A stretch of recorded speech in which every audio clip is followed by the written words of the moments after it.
Good morning. Convening the Committee on Health and Homelessness. Today is Friday, January 26, 2024, 9 o'clock a.m. We are here in conference room 329 at the State Capitol. Also having folks being able to Zoom in, so we want to welcome our presenters, the committee members, as well as all members of the public. I want to thank everyone for coming so early on this Friday morning to discuss this really, really important issue.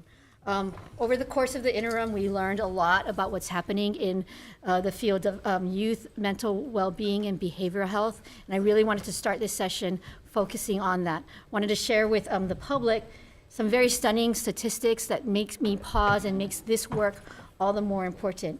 In 2021 nationally, through the CDC Youth Risk Behavior Survey that's conducted throughout the nation, we learned that 22% of high school students seriously considered attempting suicide during the previous year.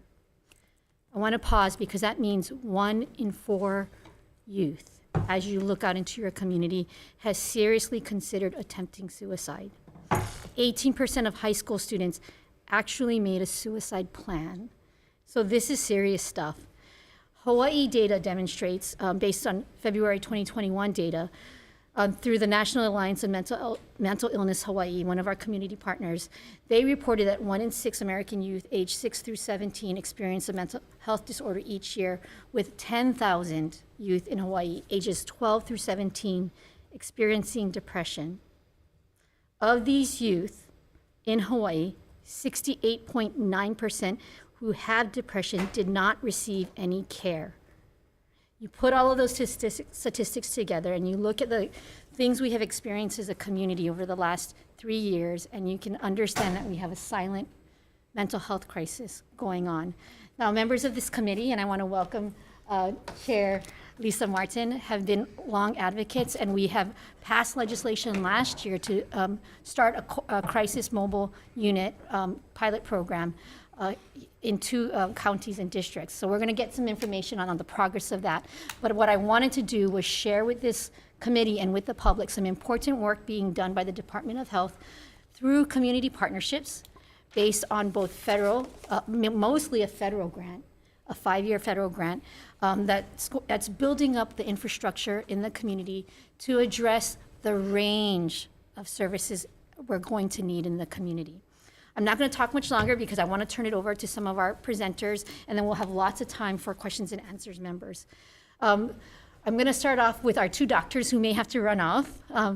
They carved out time specifically from their very busy patient care load to come to explain to us why the need is so important for addressing this pediatric crisis in the community. So I'm going to start first with Dr. Gary Dela Cruz, followed by Dr. Anthony Guerrero. They are both affiliated with some of our best hospitals in the community, HPH as well as Queens. So Dr. Dela Cruz, you first. Thank you, everybody.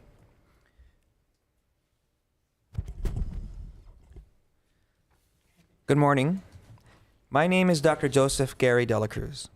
I am a community pediatrician in private practice in Kalihi. I am also the Vice President of the American Academy of Pediatrics Hawaii chapter, as well as the Pediatric Mental Health Champion for the state of Hawaii. If you have children, it is likely you bring them to see your pediatrician for their yearly checkup and any illnesses that come up. You call them for medical advice, and they are your trusted resource for medical information. They are your frontline workers to ensure the health and safety for your children. There are times, however, when your pediatrician needs assistance to manage your child, and unfortunately, assistance in the form of mental health care is not readily available. Every day, pediatricians screen their patients for depression and anxiety. The last 3 years have shown a dramatic increase in the number of children who are diagnosed with depression and anxiety and need consultation with a mental health specialist. The reality is, the wait time to see a specialist can last up to 12 months. Imagine what can happen in 12 months, despite the best efforts made by those of us on the front lines, when a child can't get in to see a psychiatrist for an entire year. I have been able to meet with pediatricians around the state, here on Oahu, traveling to Maui, the Big Island, and Kauai, gathering information about access to mental health care. The challenges Oahu pediatricians face is even worse on the neighbor islands. The shortage of mental health specialists is magnified more than ever, considering the recent wildfires in Maui, where local pediatricians are desperate for help to arrive, even as I speak today. We have been collaborating with the Department of Health to solve this problem and are in agreement that the establishment of a phone line that connects a pediatrician to a mental health provider who can give immediate consultation would be extremely helpful to our children and their families. Like many of you today, I am also a parent who worries every day about my children's health and well-being and worries about what the future may hold for them. If our pediatricians can get the support they need to manage their patients' mental health care needs today, it will decrease our society's ailments that are directly and indirectly caused by mental health issues. Thank you for your time to listen to our concerns this morning. And if you have any questions, I'd be very happy to answer them. Thank you. We're going to take Dr. Guerrero, and then we'll want a little bit of context about what this project is. And then I know you folks have to leave it around in about half an hour. So we want to come back to questions at the time that you folks need to leave. So Dr. Guerrero, you're up next. Thank you very much, honorable representatives, for this opportunity to be here this morning. And I'm also a parent, and I share a lot of the same concerns. And my current roles include being the chair of the University of Hawaii John A. Burns School of Medicine's Department of Psychiatry, and being the clinical program chief for psychiatry at the Queens Medical Center. I'm a child and adult psychiatrist and also a general pediatrician in practice in Honolulu for the last 24, going on 24 years now. And believe it or not, even I personally, as a family member and as a primary care provider, have experienced some of these shortages and challenges in accessing care as well. So what I'd like to share with you is some additional information and potential solutions as to how we can make the care more readily accessible for the youth in Hawaii. So next slide, please. So this is data from an annual workforce report that is done by Dr. Kelly Withy and colleagues, and it shows the degree to which we have shortages in two of the specialties that I think are of interest to a lot of us. This is adult psychiatry and child and adolescent psychiatry. And you can see that statewide we're short about 95 adult psychiatrists and 31.3 child and adolescent psychiatrists. And these are already pretty significant numbers, and it's also significant that we live in an island state, so there are certain places in the community that basically have zero access to specialists. And of note, on Maui County, even before the wildfires, there had already been this degree of shortages to the tune of 15 adult psychiatrists and almost 8 child and adolescent psychiatrists short of what the actual need is. Next slide, please. Where are people currently receiving care? A lot of care is delivered in traditional private practices where there's a physical office or a virtual office, with hours on the weekdays, mostly mornings or afternoons and evenings. And these are often the places that people try to refer to. And this is where Dr. De La Cruz's description of a several-month wait list is fairly common. There are also medical center affiliated clinics that try to ensure ready access to care for people who are getting other aspects of care in these healthcare systems, patients being discharged from emergency rooms and inpatient units. There are also some intermediate levels of care for kids who may need more than just traditional outpatient clinics. And this is where the Department of Health plays a really important role in making sure that there are things like in-home support, case management, community-based residential programs. And in order to access these services, there's generally a process that requires qualifying and meeting the criteria for this level of care. And I put the websites on the criteria and how to access such services with the child and adolescent, and also the adult mental health division. Next slide, please. For kids who are in acute need for inpatient care, there are actually only 2 facilities that have services for kids and adolescents. This is the Queens Medical Center, where I'm very privileged to be able to work, as well as Kahimohala. I will note that that Queens is the only one of the 2 that is also attached to a 24/7 emergency room. And for completeness sake, I listed all of the other psychiatric facilities in the state of Hawaii, but I wanted to point out that in all other places besides Queens and Kahimohala, the services are really just for adults. So they have adult inpatient facilities, but not child and adolescent inpatient facilities. And if you notice, both of the child and adolescent inpatient units are on the island of Oahu, none on the neighbor islands. For other emergencies, there's the crisis hotline, which can be accessed through this readily rememberable number, 988 instead of 911. And all of the emergency rooms above, can see the entire age spectrum. But again, if an admission is necessary, it can only be accomplished through one of the 2 units on the island of Oahu. Next slide, please. So what other states have done, and which Hawaii would really like to do, is to create something called an access program, which leverages the power of the primary care medical home, which builds collaborations with other healthcare providers, importantly the primary care providers, and which uses all aspects of technology and communication to make sure that care is more accessible, and that the workforce of primary care and other specialty providers can be best prepared to address the needs that may come up on the spot and in the course of primary care, so that needs can be met in shorter a time than the 12 months that Dr. De La Cruz is often referring to. It's something that has been described in the literature, and I think we'll try to do our best among all of us in describing what some of the elements are.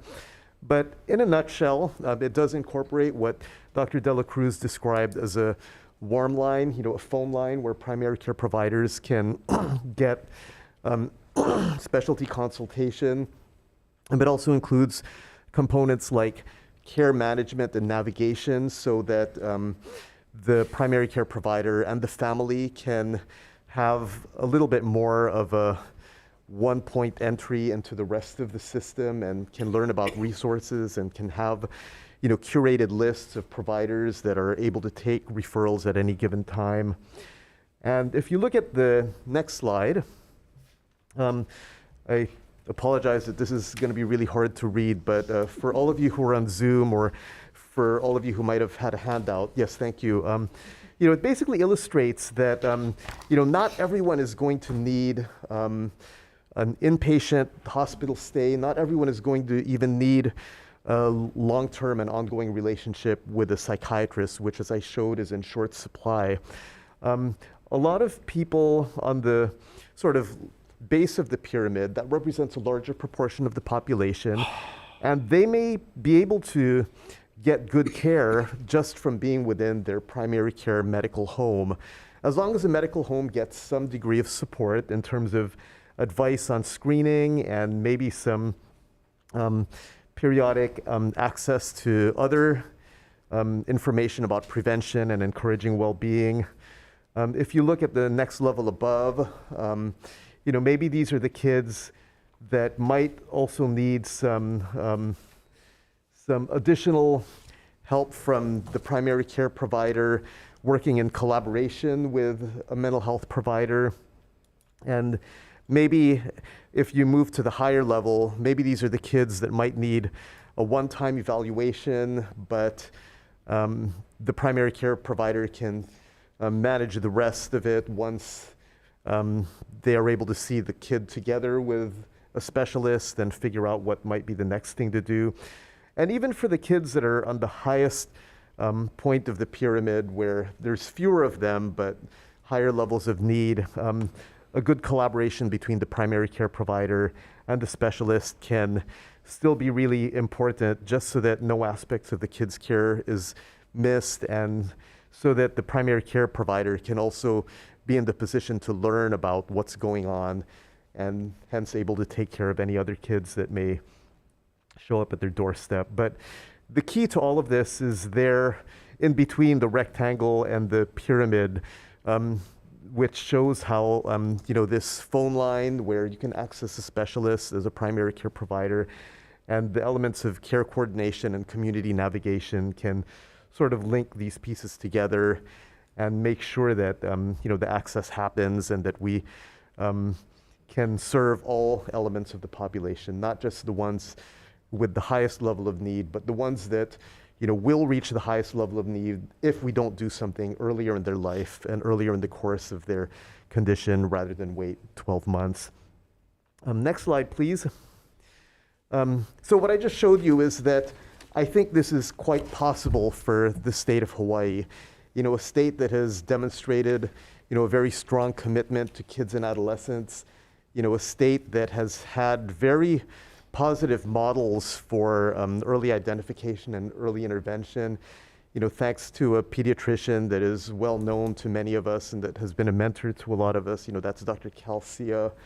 So I think a lot of the ingredients are here, and hopefully with the federal grant, with the support of partners like the DOH and the partnerships with the healthcare systems, we could really make a difference in making this a reality and bringing Hawaii up to the rest of the nation's standards in child and adolescent psychiatric access. And I think, my colleagues at the Department of Health are going to describe more what this opportunity might look like. Thank you very much once again for the opportunity to provide this information. Thank you, Dr. Guerrero. I want to turn it over to Department of Health. I might interrupt you in like 7 minutes, because if there's any questions for the doctors, you can ask them at that point. But go ahead, Department of Health. Good morning, Chair, Vice Chair, members of the committee. My name is Matt Shim. I'm Chief of the Family Health Services Division at the Hawaii State Department of Health. And what you heard from Dr. Dela Cruz and Dr. Guerrero is why we're here today. So we're going to talk more about one program that we're working on to address mental health needs of our children and youth. Next slide, please. So the Department of Health has 3 administrations: Health Resources Administration, where Family Health Services sits; Environmental Health and Behavioral Health Administration, where our Child and Adolescent Mental Health Division is.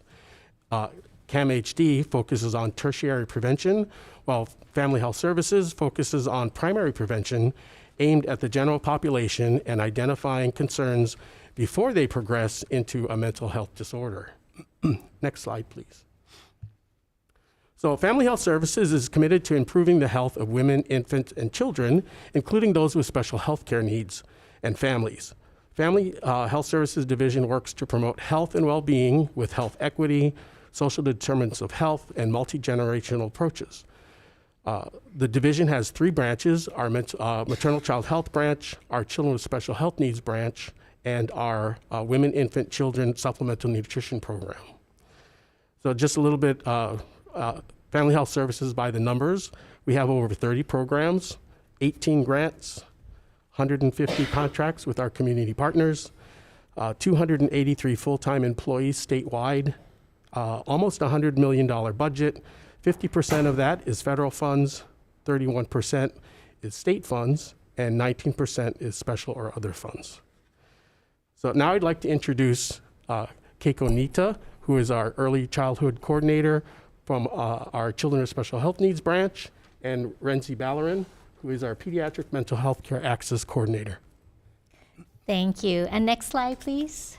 So again, I'm Keiko Nita. I'm in Department of Health in our Children's Special Health Needs branch. And we're going to talk to you about one specific grant focusing on supporting our pediatric providers like Dr. Dela Cruz, who are working in their clinics to be able to support patients with mental health concerns. We're working together with partners from healthcare, philanthropy, other state agencies, and other community partners across the state. Next slide, please. Thank you. So again, our Family Health Services Division applied for and received this grant in 2021. We have about $2.2 million, a little bit more because they were giving us some other monies, for about 5 years, and this ends in about 2026. So the grant is focusing on 3 things. The first is promoting behavioral health in pediatric primary care. The second is developing a mental health care access model or a warm line so that we can increase access to mental health consultation services. The third area is providing teleconsultation, training, and care coordination for pediatricians and other primary care providers to help patients in their care. So this grant is also focusing on really helping the pediatricians when they have patients in their care or in their offices by connecting the pediatrician to a mental health access person who can help give them some curbside consultation. Next slide, please. So this is a little bit hard to read. I apologize for people in the audience. But the funding began in 2018 with $10 million to fund 21 other states. In 2021, the American Rescue Plan provided an additional $80 million to support 29 new grantees through 2026. That's us.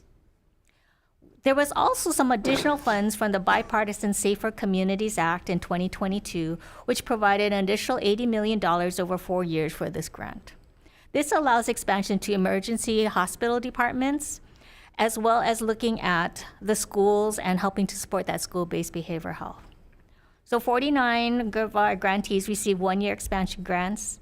3 national organizations, the National American Academy of Pediatrics, the Emergency Medical Services for Children Innovation and Improvement Center, and the School-Based Health Alliance also received 1-year expansion grants so that they can help provide technical assistance to us. So in 2023, this past year, the grant awarded about $19 million to additional recipients. So that goes to help support our Pacific Islands. So now we have 54 programs that reach across 46 states. The District of Columbia, the U.S. Virgin Islands, the Republic of Palau, the Chickasaw Nation, the Red Lake Band of Chippewa Indians, and the Federated States of Micronesia, the Commonwealth of Northern Mariana Islands, and Guam. Next slide, please.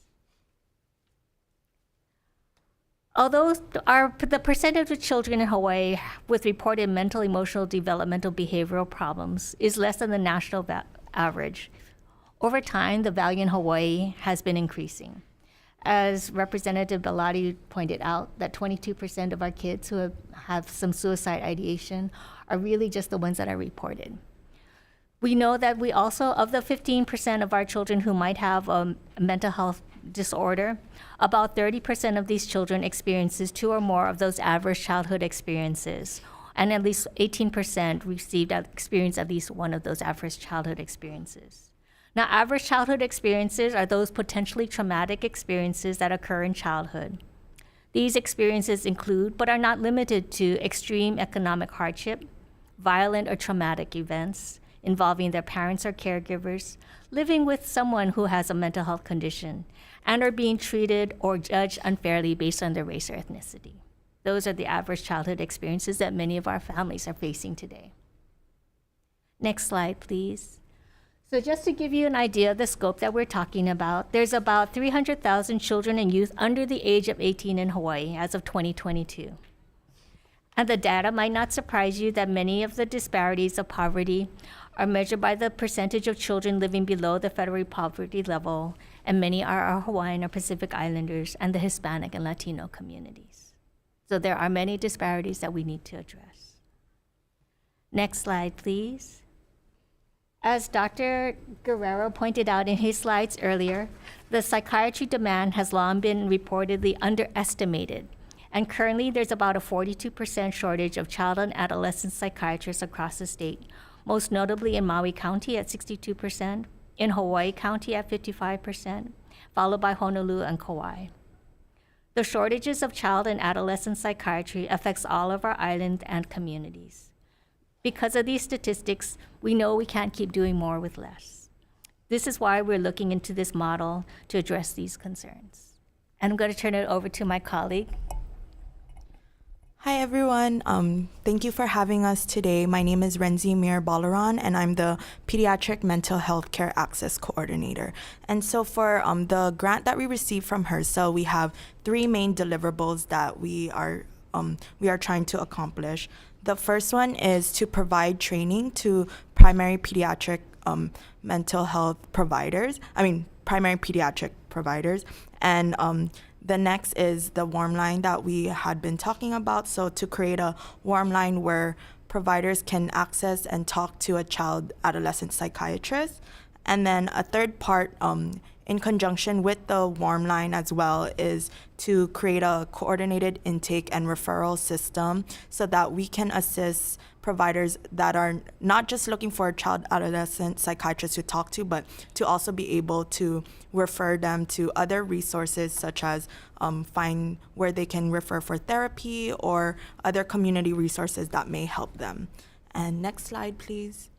And so, so to start off with our training, the first deliverable that we have is training, and we are attempting to provide training in various mental health topics. And right now we are accomplishing this through our Project Echo series. And so Project Echo does 1-hour sessions. And for us specifically, we do it on Wednesday afternoons. And this is during the time when most providers are on break. So they're able to attend these training sessions. And we had just recently completed our training session from November to January, and we are hoping to test out different modalities in order to expand training opportunities based on our pediatric providers' needs. And then as you can see on the screen, actually no one can see on the screen because it's very small.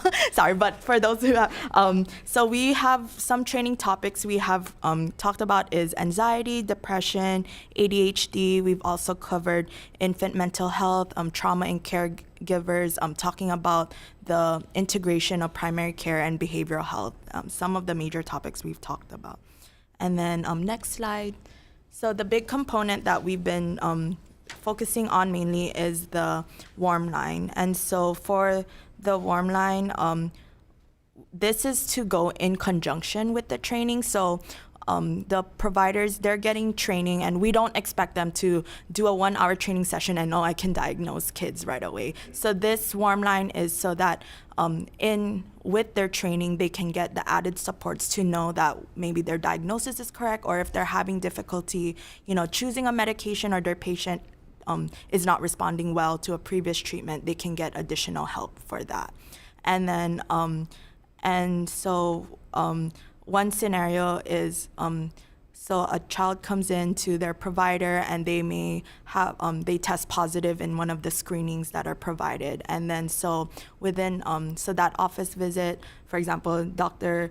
De La Cruz can call the warm line and say, hey, this is what I see in my clinic, what can we do? And then they can talk back and forth. And with this warm line, we also have set things that we want to accomplish. So with to operate the warm line, we need, in terms of staffing, we need a 1 FTE child psychiatrist, and then a 1 FTE social worker, and then and some states that has done this model, they also have either a psychologist or specialized psychiatry, such as neuropsychiatry, to just provide consultation, and that's not expected to be 1 FTE. It's just part-time, and then along that is this is expected. The warm line is expected to run during regular business hours, and so to replicate when pediatric providers are available. And then, so overall, the warm line's main goals is to get the calls answered within a given day, but but some programs and that we hope to also accomplish is that the calls can be answered within 30 minutes or immediate transfer. And then the calls will all come with a follow-up consultation letter, and this is so that there's data, but also that that communication is documented for future reference. And then the other goal is the coordinated intake referral aspect that we'll be diving in deeper in the next slide. And then lastly, you can stay on this side, sorry. And then for the lastly is we want to provide this service statewide to all of our pediatric providers. But as Keiko mentioned, there are other recipients of this grant in the Pacific Basin. And as we regularly meet with the Pacific Basin grantees, and some of the concerns they have is they don't have any or just a few child psychiatrists. And so they're already filled, they're at capacity already. And so they wouldn't have the opening to staff their warm line. And so they're hoping that they could collaborate with us in order to have a joint warm line, and so that we could all collectively use it. And that's also a goal that we hope to do. And then next slide. So the coordinated intake and referral, so aside from the consultation with a child psychiatrist, there may be instances where medication is not something that the patient needs, and so that, or there's just more going on with the family dynamic, as we know that mental health affects people in all different aspects of their lives. So what are other resources can this family be referred to? And so the plan to have a social worker is to provide that care coordination to help pediatric providers know who they can refer to and figure out solutions with that as well, and to also take that administrative burden from the pediatric offices by assisting them with the referral aspect. And this part of the coordinated intake and referral is really where our partnerships and advisory committee has been the most help, is really necessary, as we not only need to know what resources exist in our program, but also how can all of our individual programs weave together to address the mental health needs of children. As we said, mental health runs in a continuum. It affects kids in many different ways. And so this one program is not the end-all solution. We all need to work in collaboration with others to figure out what the other needs are, and get an understanding of how the mental health landscape works in Hawaii. That's the cue for our next person to talk about what's kind of happening in the community. But I know that some of our doctors may need to leave, and so I want to excuse you and let you go. But if you can take questions, if there are any questions from here. Go ahead. No, it's great. Hi, good morning. Thanks for coming. So I did hear you talking a little bit about a social worker, but mostly as someone to just do administrative work and give referrals. I was a little confused why there's such a focus on psychiatrists as opposed to clinical psychologists, clinical social workers, just because so many of the issues that were described are not necessarily medication issues. And then also pediatricians, of course, can prescribe as well. So it seems like some of those professions, in collaboration with the pediatrician who can prescribe, would kind of meet some of the needs of our shortage of child psychiatrists. Thanks. Thank you. I can answer that. There is a shortage not just of psychiatrists, but also of clinical psychologists and licensed clinical social workers and marriage and family therapists. It's across the board. We're having difficulty referring to many of these people because their wait times are extremely long. I can't speak for them and what kind of patients they take or how many patients they take in a single day, but pediatricians for many years have had difficulty referring. It's not that they're not accessible, it's just that their wait times are very long. And that's going to prolong the care for our patients. So yes, not just psychiatrists. I didn't mean just psychiatrists. Yeah. As far as this program, have a focus on psychiatrists. I was just curious why that. The social worker, so in this situation for the warm line, the social worker can refer to a clinical psychologist or a LMFT or, marriage family counselor or a licensed clinical social worker. It's not just for psychiatrists. It's also to refer or to find somebody to refer to as well. And I think with regards to the question about the role of the psychiatrist and why the psychiatrist is still sort of emphasized in this program, I think it's because the pediatrician, as you mentioned, can be tremendously helpful in prescribing medications, sooner rather than later, rather than waiting 12 months. But they sometimes just need a little bit of extra training or a little bit of extra validation or even a consult if that's what's mutually deemed necessary, just to feel confident in managing the patient within the medical home. And the advantages of the pediatrician being that involved are that the family may already trust the pediatrician. They may have already a knowledge of the rest of the kid's health, so they may be able to, get to, the right medication and the safest medication more quickly. So, that's sort of where the medical management piece is built in. But I think all of the other points are really important, that the shortage exists with all of the other disciplines. And, if the access program is working correctly, it will allow, this triaging and access so that the kid can get whatever services that they need sooner rather than later. Thank you. One clarifying question, and then we'll go to the Representative Kobayashi. Okay, so then maybe I'm understanding that the warm line is more like for a quick chat to confirm prescriptions and not really a moment to have therapy. And any therapy that happens would be a longer session, and that would just be the referral process. Mm-hmm. Yes, in general, yes, but it does not exclude the possibility of the pediatrician learning about, counseling techniques that might be very relevant for primary care, like, how to, help with immediate behavioral management so that the parent can work with the kid most effectively, or how the kid can do relaxation to manage anxiety in the moment. I mean, those are things that should be, included in a well-functioning access project. So, yeah, thank you. Representative Kobayashi. So we cannot help you unless you give us a dollar number. And hopefully some assurance that the shortages are such that you can actually hire someone.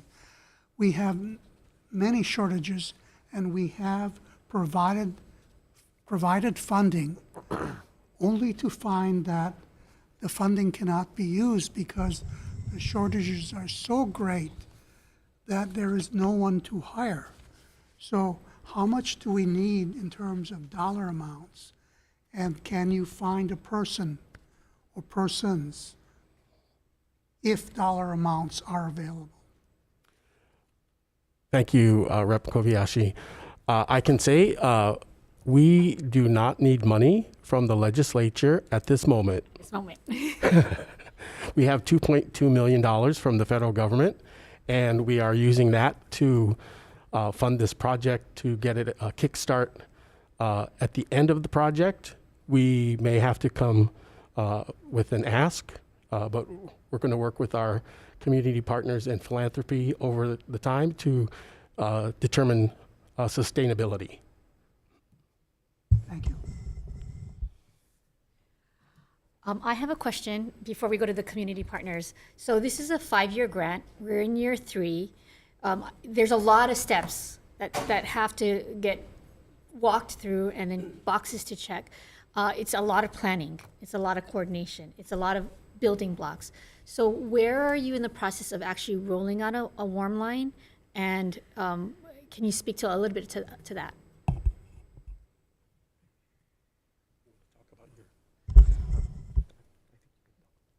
I think it's to you, Keiko. Okay. So yes, so thank you for that We may eventually need support, but within this 5 years, we plan to use our federal dollars wisely and to make sure that we develop this proof of concept to know that it works. Because ultimately, if it doesn't help the doctors, and if it doesn't help our pediatricians really get to the patients that are in their care and providing that array of services, then we can in good faith come back and ask for money. So we really need to develop our proof of concept. So where we are now is we are really focusing on Maui efforts because we know that there are huge needs based on the trauma that many families have experienced. We have been meeting with the Maui pediatricians and other physicians there, and they also are recognizing that there is escalated needs because of not just the medical needs and behavioral health needs, but because of the housing situation as well as the transitions between the schools. So there's a lot more that we really need to do. So we're hoping to pilot within this first year or this year that we're in, so that we can make sure that this works, and then we can roll it out statewide. And then if that works, again, working with our Pacific grantees to make sure that this is something that they can use as well. Because many of their families come to Hawaii for medical services, actually, and for different life choices. So where we are now is really coming up with a pilot for Maui, making sure that it works so that we can go statewide within the next year or two. And even though we have funding for 5 years with this grant, we do have other resources that we're bringing in so that we can leverage the funding for sustainability. Members, what I would share with you is that I spoke at a State of Reform, was it 2 or 3 weeks ago? It was right before opening day. This is a proof of concept that the federal government is actually, again, seeding pilot fund monies throughout the nation. There is already proof of concept evidence in places like Texas, where they have built out a larger system. And it's ironic because in Texas, and this is a comparison point, we know that there's a lot of connection with gun violence and mental health.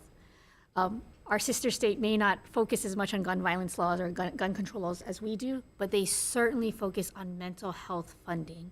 And so we have a lot to learn, and I think that's why this is really important to see what happens. But we do have to prepare that if this is, which I think it will be if based on other states, going to be something that works, particularly in our island state, and in the context where we've already set up some of the policies that will help this effort.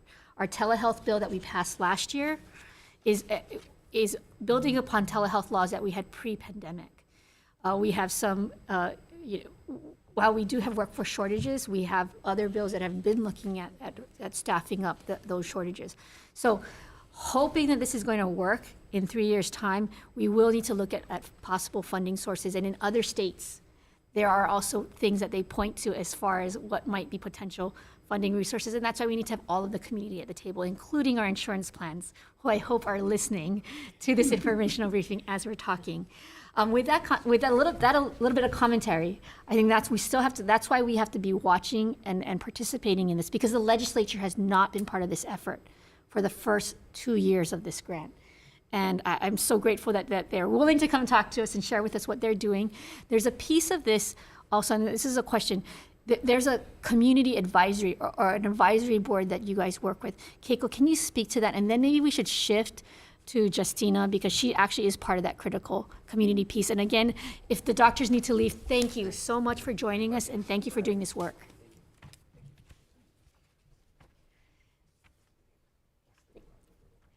So again, thank you to the pediatricians that we work with, and having Dr. De La Cruz as a champion has been critical to this work. And then again, having Dr. Guerrero on our committee as well has been critical because he brings that perspective from the behavioral health side of things.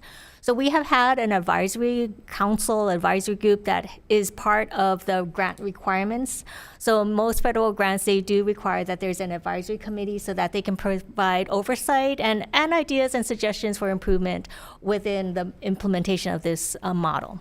So on that committee, again, are many partners like Dr. Guerrero as well as Dr. De La Cruz, but we also have our community partners such as Philanthropy from Hawaii Community Foundation and Justina. We have many state partners such as our University of Hawaii. They have the Suicide Prevention Task Force, as well as our MedQuest, our Medicaid agency, because again, if there's going to be sustainable funding, we're also looking to them as well, because this will service their 40% of the population of children that they serve.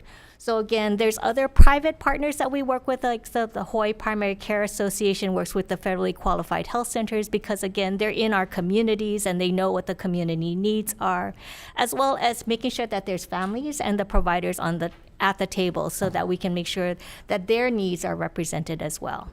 So again, it's an advisory committee that's been meeting quarterly. They help provide oversight and information that we had from the ground level and to the state level so that there's a communications and then the different perspectives that they bring.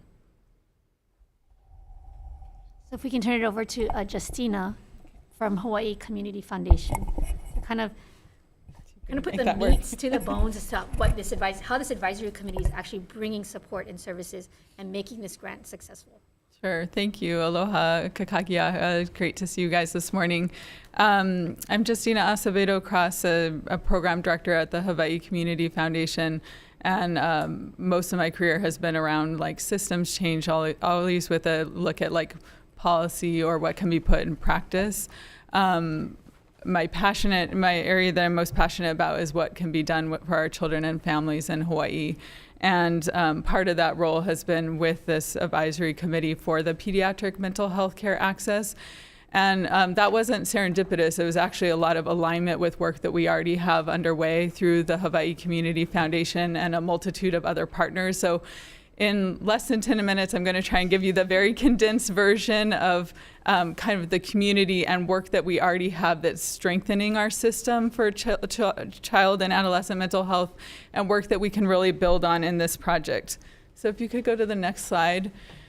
I believe most of you have a sense of Hawaii Community Foundation, but just like real short, we're over 105 years old institution, which actually makes us one of the oldest community foundations in the country. And we are really heavily invested in how do we make people and place in Hawaii really thrive in all aspects. You may know us most recently for our work with the Maui Strong Fund and really getting resources where they need to be quickly and addressing a multitude of issues for Maui. If you go to the next slide.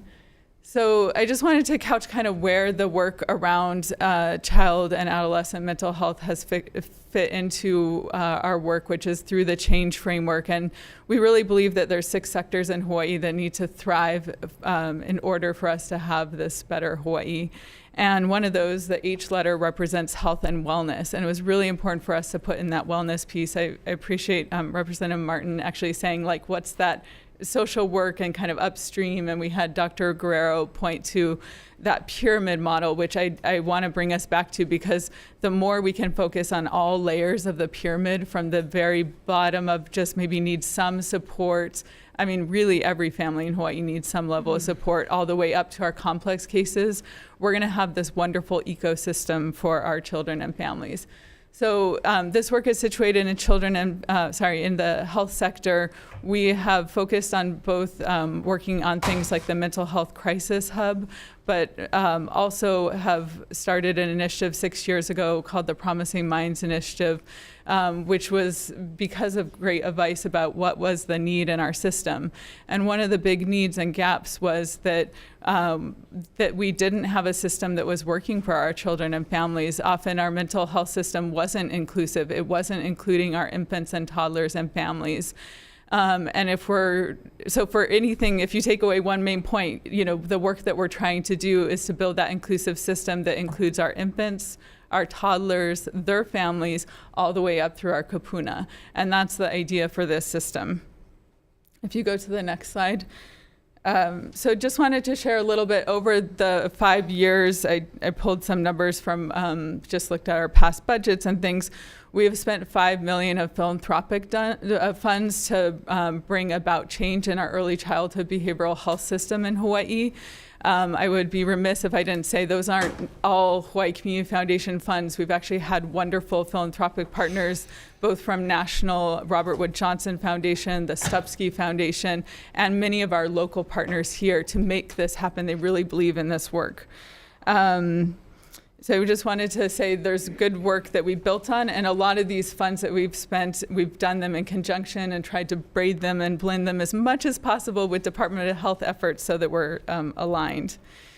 And I will probably, if you could go to the next slide, I'm going to go real short on this, but I wanted to bring you to kind of our point of the why. You may wonder, why are there cargo trucks up there? So I have a 5-year-old. He still loves trucks. And this is one of the best metaphors I can think of around how does trauma, toxic stress, and what Keiko mentioned, the adverse childhood experiences affect the brain. And this is really our why. Why did we get into this? We know that families, just like a truck carrying a heavy load, the heavier that load is, if that's stress weighing down on the body, that has real wear and tear on the system over time. And that wear and tear, if it's not addressed, you're going to end up with you're going to have broken wheels, an engine that needs to get fixed. And right now, you can hear we don't have enough mechanics for that. So if that visual helps you, in my mind, I really think about the truck metaphor really saying we all experience versions of stress.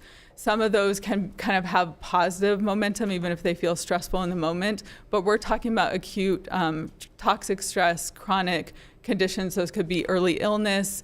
They could be undiagnosed or developmental delays, and things that happen across the lifespan, divorce, and then traumatic events like the wildfires on Maui.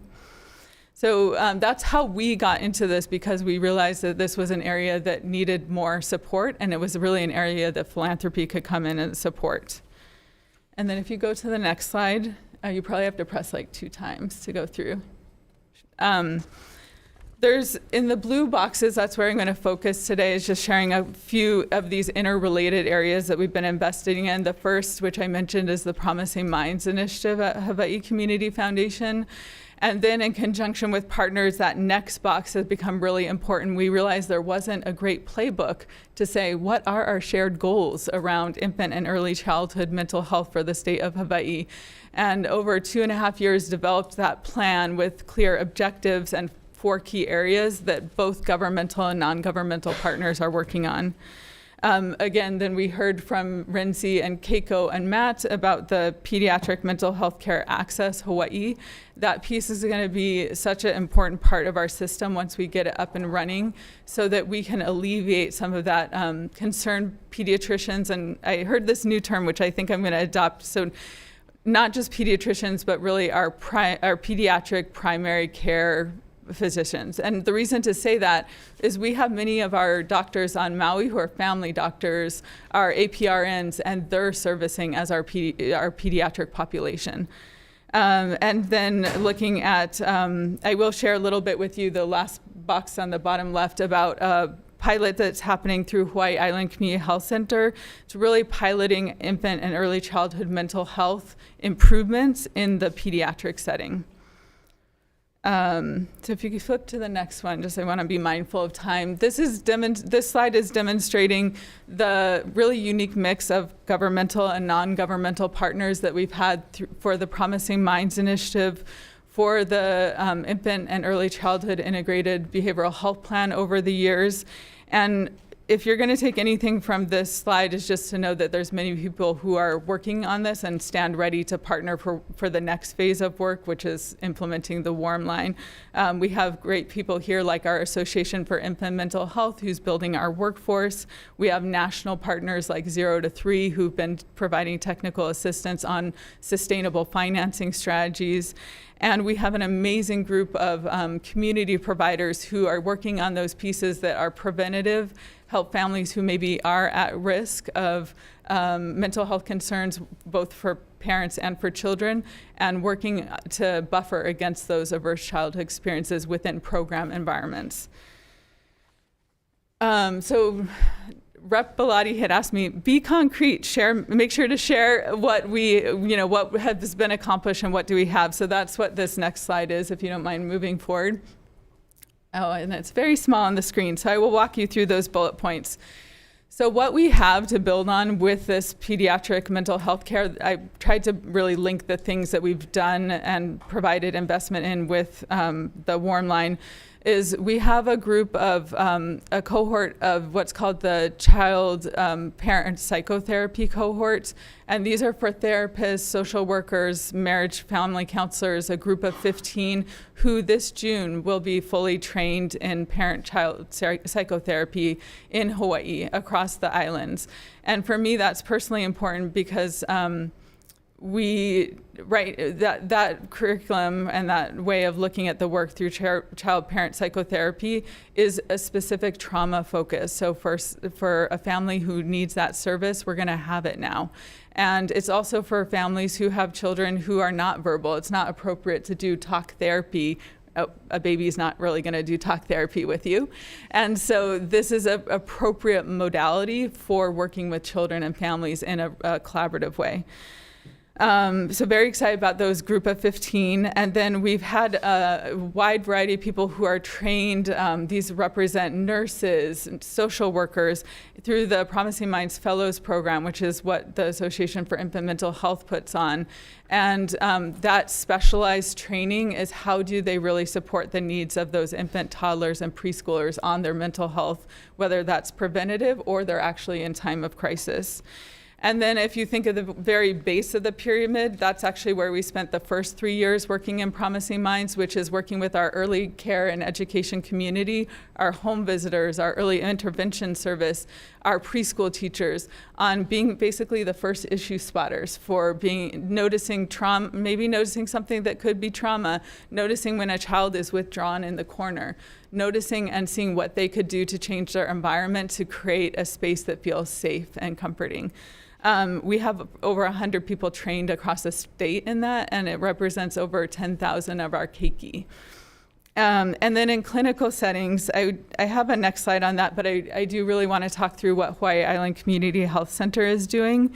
And then just briefly touch, like, all of that work in programmatic and practice change would not be possible without some of the infrastructure changes. And one of those pieces has actually been implementing the Office of Wellness and Resilience in the governor's office, which really has the charge across the lifespan. But when you think about it, they're also going to help superpower this project as well, from the idea of looking across our agencies and systems. All right, if you go to the next slide, just pulling out a couple of visuals. So I mentioned the child-parent psychotherapy cohort. That's the group up on the top left, and a really incredible group of folks who already are licensed, but they're adding this specialty so they can serve the needs of our infants, toddlers. And then down, I know I'm gonna be short on time, but on the top left, we had someone look at our screening referral intervention system in Hawaii and make recommendations about where we could start with data tracking with different components, and that's Jen Cox, who's the very tall woman in the middle on the left. And so we have these elements we can really build on. And then down at the bottom, I wanted to mention some of the ongoing supports, which is every year there's a virtual Kahavai Summit, which is for the field of early care and education and our home visitors, to bring them together around trauma-informed, around work in mental health and preventative work. And it's always very inspiring, but it's a chance. Every year there's been, or I should say last year we had over 350 people attend across the state. And one thing I was really proud of is to see we had more neighbor island representation than Oahu representation when you looked at the numbers. I'm gonna, in interest of time, I'm actually gonna skip over to maybe the next 3 slides, if you can go forward, and just briefly talk about, yes, thank you. A Hawaii Island Community Health Center has been piloting over the last 15 months a big overhaul of their way of doing screenings and referrals inside their federally qualified health center. This has been a big undertaking. They've actually embedded it within their new Epic electronic health record system, and using a standard protocol of ages and stages questionnaire, which meant training over 40 pediatric primary care providers at 14 different clinics. And the results have been incredible because they have a good internal data tracking system. So they could see that kids who were screening kind of positive and maybe had some needs were now getting that extra services that they needed, or the pediatrician was having that one-on-one conversation with the parents. And I'm happy to share more information with you about that pilot. It's one of the things I'm most excited about in this work. And with that, I am gonna stop because I wanna make sure there's enough time if you guys have questions about this work. I would open it up to questions. I have some questions and I guess comments. While we did talk in advance of this, I was not, thank you for sharing this concrete information, because I think to the question of, do we have the workforce? So as you folks have been building this out over the last 2-3 years, you've also been building out the workforce. So this is like ready for success, or at least ready for a pilot to actually see success.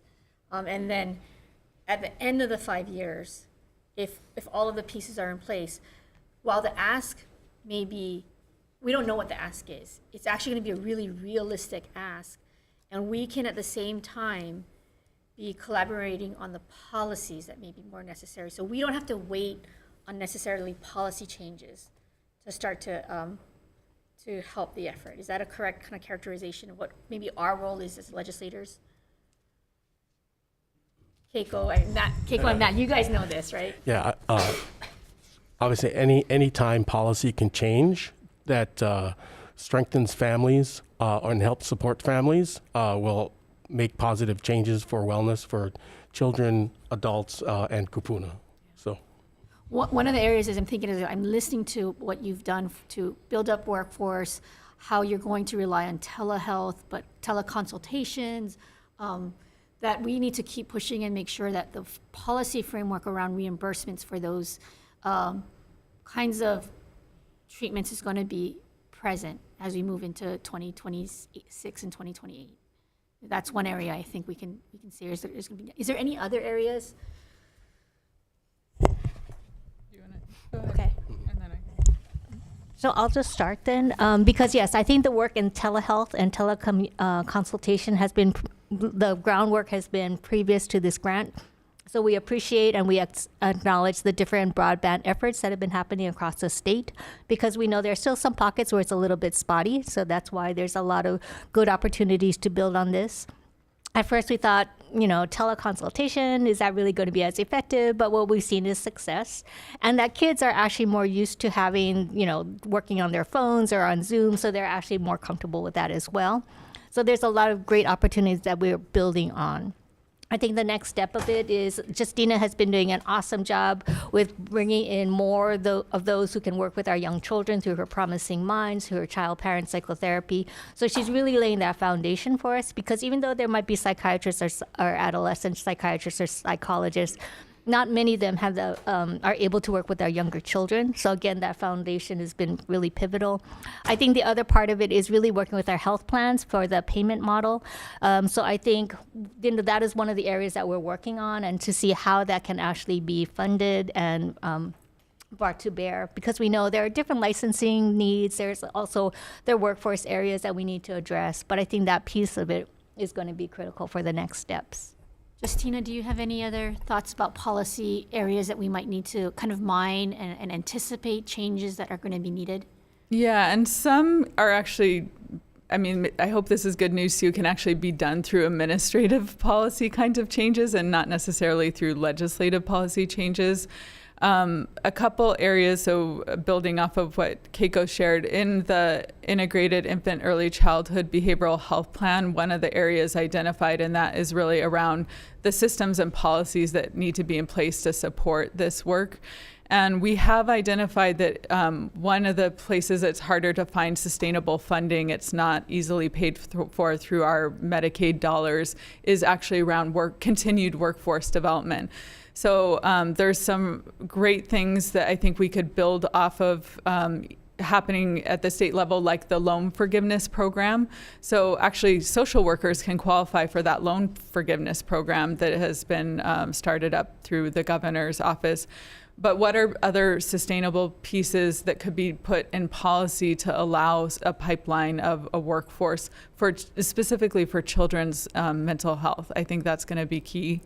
And again, I echo the financing. We do really have a good partnership with our MedQuest division, and so they're at the table with us, like hand in hand, looking at what are some of the financing options. As you've talked about this, and I guess this is more a comment in the conversation now at this point, this might not be something the plans might be necessarily happy to hear, but we have to focus down on parity issues and the requirement for parity in mental health and medical health. And there are supposed to be obligations payments for mental health and mental, addressing mental illness. So I think that's another area that we can explore, because we have to make sure that system, where it can take its share to pay for the burden across the system. It's what we pay for insurance. That's why we pay insurance. We want to get the care and the treatment that comes with that. So we also have to look at those things. But it's not just about the private or the Medicaid insurance. It's all of these other pieces. So I really appreciate that we're having this conversation. I know that we are going to be looking at a number of bills. I will say one other thing. There were 2 bills that struck me. One of them I introduced, that is looking at how do we continue this collaboration in a more formal way through working groups that can continue to push and help and support the work, but also add that legislative voice so that as you guys proceed, we are actually really mapping the system together, understanding where the deficiencies are. And it's more than just legislators. It's going to be more of you and some of these other actors that I've been talking about. And so I think we should be looking at some of those bills. I will say House Bill 2807 is the bill that's looking at a working group to kind of focus it in on these issues of what are our community resources. Another bill that struck me, and I don't know the number for it, but there's a lot of also work in the child and adolescent mental health division that there's policy updates and statutory updates to get them ready, as they are the caretakers of the more intensive case management, acute needs in our community, where really they are one of the sole providers, payers for that system of care. So that's a little bit of a preview of just some of the bills we're probably going to be looking at, and I really appreciate you guys setting the stage for this. I know that there's a Keiki Caucus, I think, press conference going on right now, which is why we might have lost some of our members. But again, I know that all of my members, all of the health committee is very interested in the work that you're doing. This is going to be a conversation we continue, because there will be a number of bills I expect that you folks will be testifying on. Again, this is an array of services. This is a continuum of care, and we understand that mental health is health care. And that's why we have you at the table. So I want to thank you. Reverend Takenouchi, do you want to say anything? And then I do want to make a shout out to something that you can do. Any comments? One of the policy pieces I heard was broadband. And I know that Rep. Takenouchi is very interested in broadband. And our broadband hui did a presentation to our committee about telehealth. So there is a lot of synergy across government agencies. And this is a great example of how we can break down those silos. So on that note, Keiko, Matt, last comments, and then we'll adjourn. Chair Bellotti, I just want to say thank you very much for inviting us and taking interest in our federal grant for pediatric mental health care access. Thank you. All right. Thank you all. Happy Aloha Friday. We are adjourned.